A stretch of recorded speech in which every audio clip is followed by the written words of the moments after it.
তো আজকে সকাল সকাল মামাদের বাড়িতে মা আর মাসি মিলে ডাব দিচ্ছে, আর এইদিকে দেখছে আমার বুনুটা বলছিল আমিও ওদের সঙ্গে ডাব দেবো, আর হাতে কাদা লেগে যাবে, তাই মা বলছিল তোকে দিতে হবে না, তাই মাকে মারছিল। তারপরে মাসির কাছে এসে বসেছিল, আর এইদিকে মাসি আর মা মিলে ডাব দিচ্ছিল। তো এইদিকে দেখছো মাসি কত সুন্দর করে ডাবগুলো দিচ্ছে ছোটো ছোটো করে, আর মামাদের ইঁচড় গাছে দেখছো কত ইঁচড় হয়েছে, আর এটা সামনেই হয়েছে আর একটা দেখছি উপরে হয়েছে, আর অনেকগুলো ইঁচড় হয়েছিল কিন্তু আমরা এখনও পারিনি যেহেতু এখন ছোট তাই। আর এদিকে বুনু ছিল আর ওইদিকে আমার মামি এখন রান্না করছিল।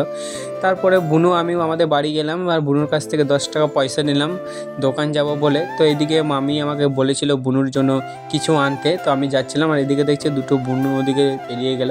তারপরে দোকানে চলে এসেছি, তো এইদিকে বুনুর জন্য একটা খাবার নিয়েছিলাম সেরে গুঁড়ো, তো কাকুকে পয়সা দিয়ে তারপরে সবজি দোকানে এসেছিলাম একটা ইঁচড় নিতে। তারপরে চলে গেছিলাম চপ আনতে, তো এইদিকে দুটো চপও নিয়ে নিয়েছিলাম গরম গরম।